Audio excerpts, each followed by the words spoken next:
Bismillahirrahmanirrahim. Hello les phonophile, hello again and again.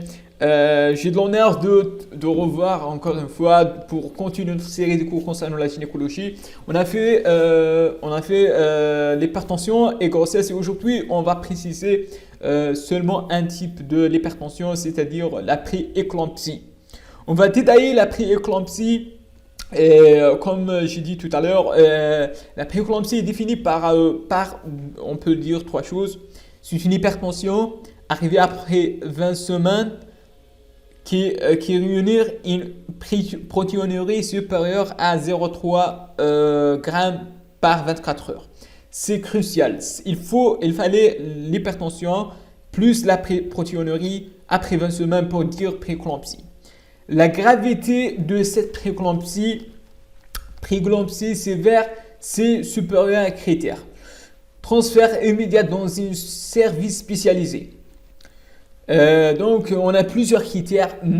Par exemple, on a l'hypertension qui était on peut pas dire très sévère. Hypertension sévère supérieure à 16, 11 à deux reprises d'un 6 heures d'intervalle au repos. Donc, deux reprises à 6 heures d'intervalle supérieure à 16. Donc, c'est une prééclampsie sévère. La présence de céphalée, de phosphène, d'acouphène, de AP, douleur épigastrique, des œdèmes, aggravation brutale des œdèmes, réflexe oxygen tendineux vive, polycynétique, atteinte rénale, par exemple le oligurie inférieur à 500 mg, ou bien la présence d'HELP syndrome, qu'on va parler dans les cours suivants, l'uricémie supérieure à 360 micromoles par litre. Et bien sûr, lorsqu'on a un retentissement vital, RCU sévère, oligoamniose, donc sont les critères de gravité, sont des critères de sévérité.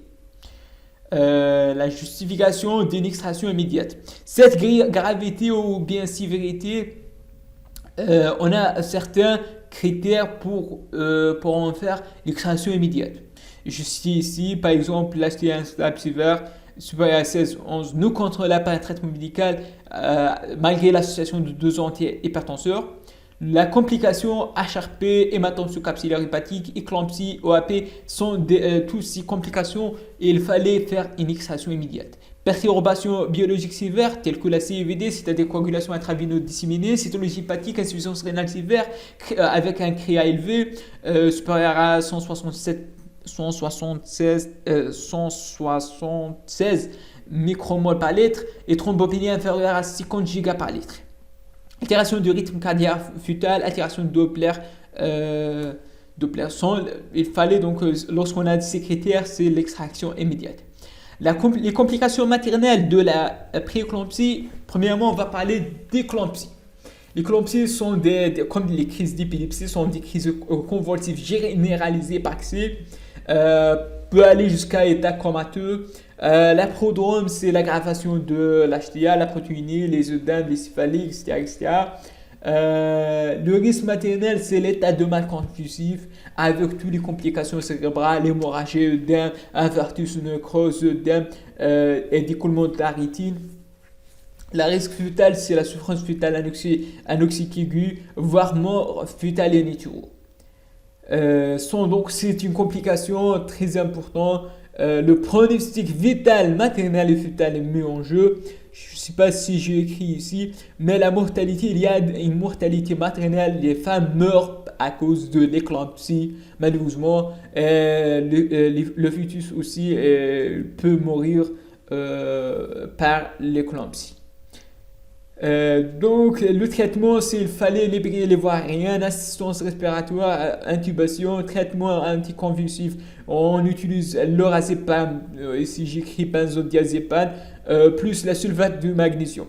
L'extraction fœtale en urgence dès la fin des crises d'éclampsie, l'IRM en urgence après la césarienne, bien sûr. Récidive possible après la césarienne, c'est-à-dire après le postpartum, 48 heures jusqu'à 48 heures, on peut avoir des récidives. Donc, il fallait faire une surveillance avec du sulfate de magnésium, mais attention, le sulfate de magnésium, c'est toxique. Les autres complications de prééclampsie, Si l'hématome rétroplacentaire, c'est un cours à part, on va le faire. HRP. Le HELP syndrome, c'est un cours à part, on va le parler tout de suite. Le CVD, c'est-à-dire la coagulation intraveineuse disséminée. L'OAP, la vessie hémorragie, donc sont autres complications telles que l'insuffisance rénale aiguë et d'écoulement de la rétine. Aussi, on a des complications fœtales telles que souffrance fœtale soit chronique, telles que la RCU ou bien l'oligo-amniose. RCU, c'est-à-dire retard de croissance intra-immuneux désharmonieux, et l'oligo-amniose, c'est diminution de liquide amniotique. Et on a aussi souffrance fœtale aiguë, telle que l'épilepsie aiguë surajoutée, anomalie du rythme cardiaque fœtale.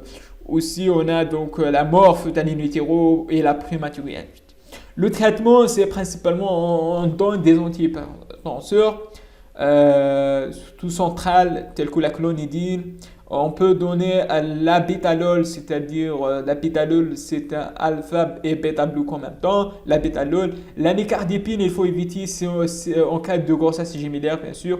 La sulfate de magnésium, c'est par voie IV pour prévenir des crises d'éclampsie. Mais il faut faire une surveillance étroite une fois tous les heures parce qu'elle a des effets secondaires, bien sûr, jusqu'à comment dirais-je, la paralysie respiratoire, abîmée de la respiration par sulfate de magnésium. Donc il faut la surveillance.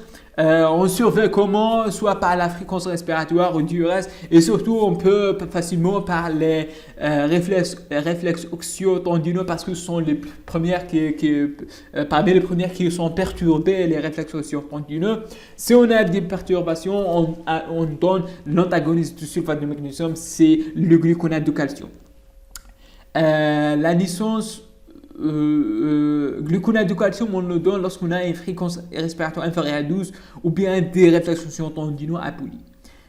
Et le traitement de la prééclampsie, le seul traitement étiologique de choix, le standard, ou je ne sais pas comment dirais-je, c'est l'extraction fœtale, c'est la naissance. Donc généralement le plus souvent par césarien, parfois on déclenche par voie basse lorsqu'on a des formes modérées ou bien lorsqu'on a le fœtus il est mort malheureusement. Donc selon la technique, selon la prise en charge, ça diffère selon le semaine d'aménorrhée, selon l'âge fœtal. Lorsqu'on a l'âge à terme, c'était supérieur à 37 semaines d'aménorrhée, on va directement donc déclencher le grossesse ou faire une césarienne. Lorsqu'on a 36, on surveille. Si on n'a pas du signe de sévérité, si on a des signes de sévérité, on fait une extraction fœtale inférieur à 34 semaines. Donc ça dépend. On surveille au moins pendant 48 heures en absence de complications. On donne une corticothérapie, on surveille 48 heures et après on va extraire le fœtal. Généralement pas césarien. C'est-à-dire avant le 24 semaines d'aménorrhée, bien sûr, on était obligé d'interruption thérapeutique de grossesse lorsqu'on a une prééclampsie très sévère et malheureusement on ne peut pas sauver le fœtus inférieur à 24 semaines.